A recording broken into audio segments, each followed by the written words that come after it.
Condumio. Rodrigo Lillo Valenzuela, 1978. Hay gente muy mal educada. Si uno va de visita a una casa, tiene que someterse o adaptarse a las normas y costumbres de los que allí viven. Eso fue lo que me enseñaron a mí desde chiquitito, y uno tiene que demostrar siempre y en todo lugar su buena educación. Por eso fue que me molesté tanto. Uno a veces tiene que recibir gente que ni siquiera se anuncia, lo cual es desde ya una descortesía. Y se tiene que improvisar de inmediato una decorosa recepción de acuerdo a una buena urbanidad. Eso me lo enseñaron desde chiquitito y no puedo tolerar atropellos de ninguna especie. Todo eso lo pensé el otro día cuando llegaron unos parientes míos, así, sin previo aviso, y justo a la hora de almuerzo, porque así llegan desde que me casé contra la voluntad de la familia. Ellos quieren ver cómo vivo para poder criticarme, y por eso llegan así de improviso. Pero conmigo siempre se llevaron un chasco, porque nunca les di de qué hablar cuando se iban de mi casa. Pero ese día no sé qué ocurrió que me sorprendieron desprevenido. Uno nunca debe descuidarse porque cuando menos se piensa, lo sorprenden a uno y allí comienza el cotilleo. Así es que cuando llegaron, no tuve más remedio que ejecutar un verdadero malabarismo para poder atenderlos como lo exige el buen trato social. No tenía nada adecuado para darles de comer. Me sentía desesperado y no tuve otra salida que sacrificar el hermoso gallo que me había regalado un amigo para la Pascua. Me dio mucha pena, pero pensé que mis parientes merecían el holocausto de mi pobre gallo. Ahora me arrepiento. Mi esposa hizo con el ave gallinácea de la familia de las faciánidas, de cresta y carúnculas rojas, plumaje lustroso y tarsos fuertes, armados de espolones, un consomé que todos encontraron exquisito. Mis primos alabaron las dotes culinarias de mi esposa, diciendo que nunca habían degustado un consomé de gallina tan sabroso como el de aquel día. Yo estaba feliz, pero mientras comían, pensaba que si supieran que el condumio no era de gallina, sino de gallo, ni siquiera los habrían probado. Cuando hubieron terminado de deglutir y alabar la gallina, algo extraño me sucedió. Fue como si hubiera perdido el control a causa de la pérdida de mi pobre gallo.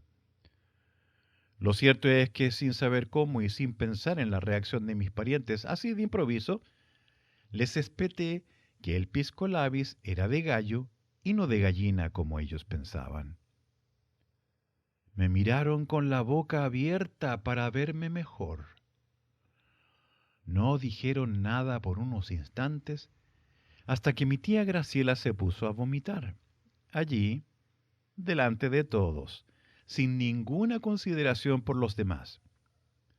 Fue entonces que el petulante y bodoque de mi primo Ramiro se levantó y con una mirada de odio me dijo «¡Desgraciado!» y salió cerrando la puerta con extrema violencia, como si creyera que no cerraba bien. Hasta ese punto me subestimaba mi familia, que pensaba que ni siquiera las puertas de mi casa eran dignas de confianza.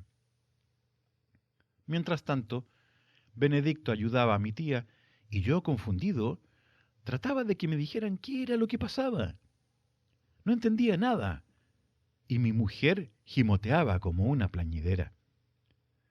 Solo cuando mi tía se recuperó, el anodino de mi primo Benedicto me dijo con sus modales andróginos que yo era un envenenador.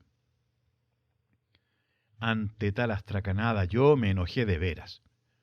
Uno tiene derecho a moscarse en su propia casa, y especialmente cuando uno inmola a su propio gallo para agasajar a unos parientes mal educados que más encima se vomitan en la alfombra del comedor.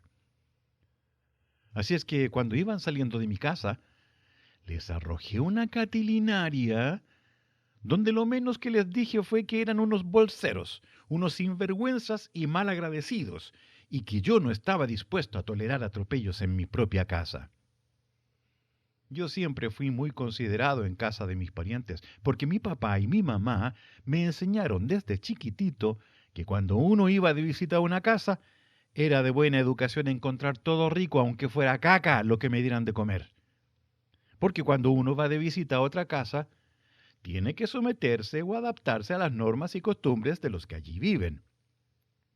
Eso fue lo que me enseñaron a mí desde chiquitito, no como mis primos, que creen que a donde van ellos son los dueños y los dueños sus sirvientes. Y eso se los dije. Y le dije a mi tía que le aprendiera a su hermana, que ella nunca le había dado malos ejemplos a sus hijos, y que si no lo creía, que me dijera entonces solo una vez en que me hubiera comportado fuera de las normas de la buena educación, la moral y las buenas costumbres. Y ella me respondió que darle de comer a la gente caldo de gallo y no de gallina no solo era un acto de mala educación, sino que de mala fe y digno de un criminal, como el envenenador de Boston. Y yo le grité cuando iba doblando la esquina que no era envenenador, sino estrangulador, vieja ignorante. Ella había doblado ya la esquina, pero se devolvió y me dijo, ¿así que en Boston no puede haber un envenenador? Yo no le respondí porque la verdad es que no estaba muy seguro. Además, había que reconocer que esa era una posibilidad bastante real.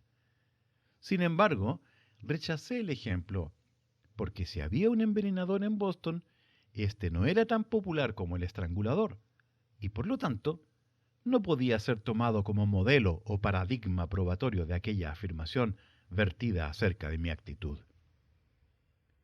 Pasó mucho tiempo antes de que los volviera a ver. Pero yo no perdonaba todavía.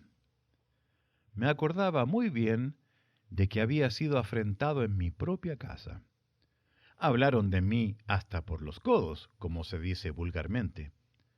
Así es que cuando volvieron a mi casa, yo les tenía una agradable sorpresa preparada con especial dedicación y esmero. Llegó mi tía Graciela con mucha bambolla. Después llegó el sinsorgo de Benedicto, acompañado de su esposa, pues se había casado para disimular, y sus dos hijitos y un perro de peluche. Ramiro seguía soltero y más sote e insoportable que nunca. Yo los recibí como si nada hubiera pasado. Al principio mostraron cierto recelo muy mal disimulado cuando les servimos el aperitivo. Pero luego fueron tomando confianza al ver que todo era lo que ellos creían que era. Mi tía estaba dichosa y decía que yo había cambiado mucho.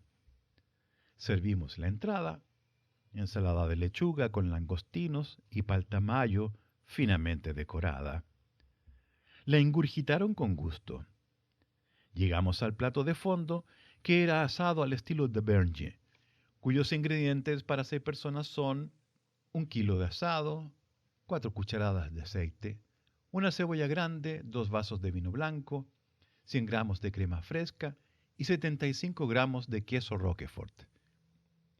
Mi mujer y yo los mirábamos comer regocijados con el reencuentro y la felicidad que mostraban los comensales, pero no probamos ningún bocado.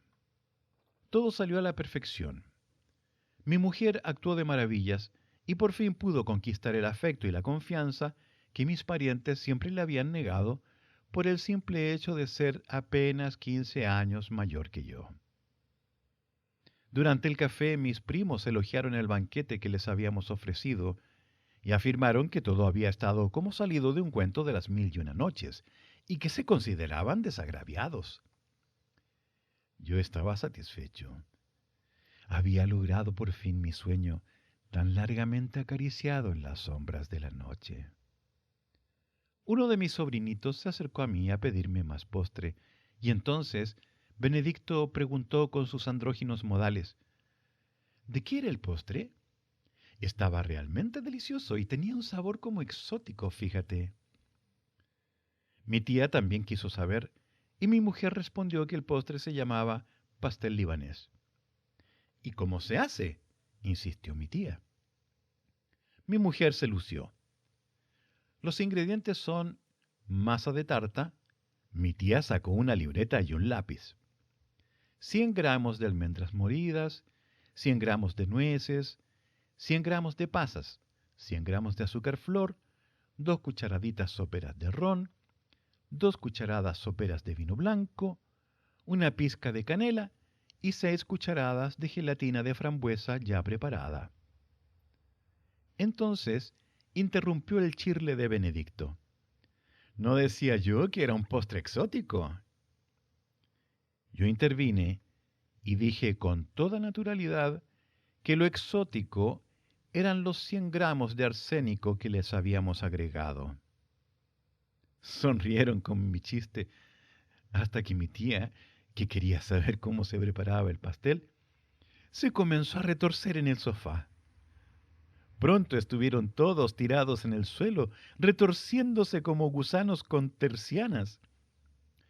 Mi esposa sentía un poco de pena por mis sobrinitos, pero pronto se le pasó al ver que no sufrieron tanto, ya que murieron rápidamente. Los enterramos a todos en el patio bajo el limonero y los olvidamos. ¿Por qué me mira así?